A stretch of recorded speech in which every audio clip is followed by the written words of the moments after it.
perguntar assim, mas por que que Jesus teve que morrer na cruz para salvar a gente? Será que Deus é mau? E outra, se Deus sabia que o homem ia comer do fruto proibido, né, da árvore do conhecimento do bem e do mal, por que Deus colocou ela no jardim, sabendo que o homem ia comer? Primeiro a gente tem que entender, o dinheiro do mundo espiritual é o sangue. Por que Deus colocou a árvore do conhecimento do bem e do mal no jardim e proibiu o homem de comer, mesmo sendo onisciente e sabendo que no futuro o homem iria desobedecer a ele?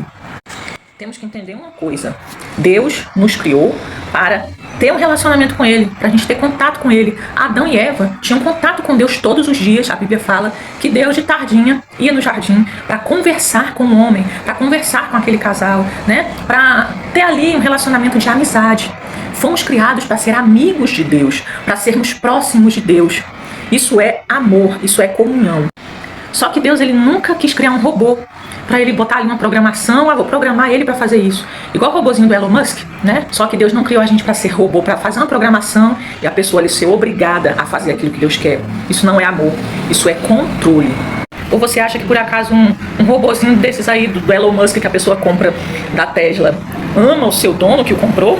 Não, ele foi programado para fazer aquilo, programado para fazer tudo que o dono quer. E Deus nos programou com escolha, para escolher estar com Ele. O amor é quando você escolhe estar com aquela pessoa. Quando a gente escolhe estar com Deus, a gente está dizendo que amamos o Senhor e queremos estar com Ele. Só que quando o homem peca, ele perde a intimidade com Deus. Lá em Romanos 3:23 diz, porque todos pecaram e destituídos estão da glória de Deus. Ou seja, não mais tem contato com o Senhor, porque o Senhor é santo. E ele exige que, para estar perto dele, a gente siga os caminhos dele. Como na Bíblia também fala, andarão dois juntos, pois, se não estiverem de acordo, se a gente não estiver de acordo com as leis do Senhor, não tem como andar junto com ele.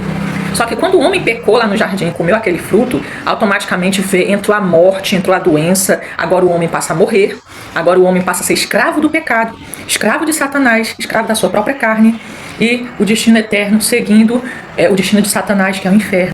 Lá em Mateus 25:41 diz, apartai-vos de mim, malditos, para o fogo eterno, preparado para o diabo e seus anjos.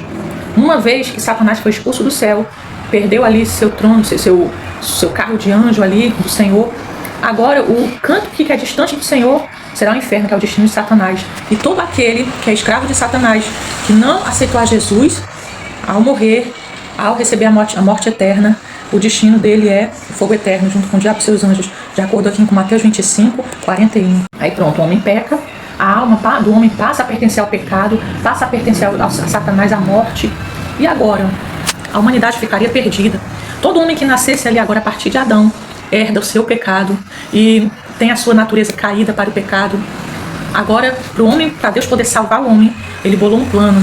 A humanidade agora precisaria de um resgatador, de um remidor, ou seja, um libertador, para o homem ser liberto da morte e voltar para a vida eterna e ser liberto das garras de Satanás.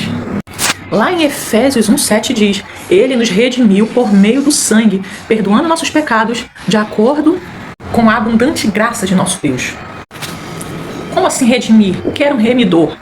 Lá na época da Bíblia, naquela época, um resgatador, um remidor, era um parente que pagava um valor, a dívida que aquela pessoa, que o seu parente ali fizera, né, que naquela época, se você devesse e não pagasse, podia ser levado como escravo pela pessoa que você devia.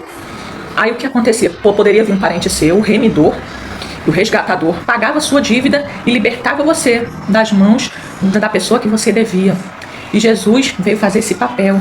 Ele veio pagar o nosso preço pelo pecado para que a gente fosse liberto da morte eterna, liberto da morte física e agora voltar o nosso contato com Deus. Aí vamos para o segundo ponto, o preço de sangue. Por que Jesus teve que dar seu sangue, morrer? Por que sangue? Por que Jesus teve que morrer? Olha, o dinheiro do mundo espiritual é sangue. Tanto que aí nas seitas satanistas, aí, tanto no espiritismo, quando a pessoa quer obter uma bênção, uma graça, pede uma coisa lá para a espiritualidade. E para alguns trabalhos é necessário matar galinha, matar animais, sacrifício de animais, para se obter aquilo que aquela pessoa pediu para aquela entidade. E no satanismo em si, no satanismo pesado, magia negra pesada, a gente sabe que tem até sacrifícios humanos, onde Satanás pede sangue inocente, sangue de criança, sacrifício humano, para poder dar aquela coisa que aquela pessoa pediu. No Velho Testamento, enquanto Jesus não nascia aqui na terra, eram feitos sacrifícios de animais. Tinha que ser sacrificado um cordeiro sem mancha, sem defeito, todos os anos ali para cobrir os pecados da humanidade. Só que tinha que ser feito constantemente e aquilo Deus não se agradava. O dinheiro é o sangue. O sangue é a vida do corpo, é a vida da carne, como diz lá em Levítico. Então, por isso que Jesus teve que morrer, dar seu sangue, porque Deus não se agradava do sacrifício de animais e não resolvia, né? Era ali um paliativo. Teve que Jesus vir, se desfazer da sua glória no céu, Deus vivo, encarnado, Ele mesmo, eu sou, dá o seu sangue para que todo aquele que nele crê não pereça, mas tenha a vida eterna. Ressuscite no último dia, bastando tão somente agora obedecer a Deus, né? Se batizar e tomar a ceia.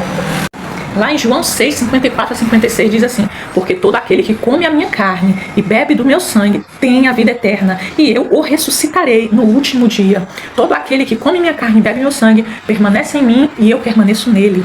Agora, toda vez que você se achar pouca coisa, que você se achar que sua vida não vale nada, lembre-se que sua vida valeu o sangue do Deus vivo, que desceu do céu, criador de todas as coisas, que morreu e deu seu sangue unicamente para você voltar a ter a comunhão com Ele, para voltar a ser seu amigo, para no dia que você descer ao pó da terra, você volte a ter aquela comunhão com Deus, e quando a trombeta soar e Cristo vir buscar a sua igreja, você possa morar para sempre com esse Deus e voltar a ser amigo dele e voltar a poder conversar com ele face a face todos os dias. Jesus te ama, volte para ele, entre nessa salvação enquanto é tempo.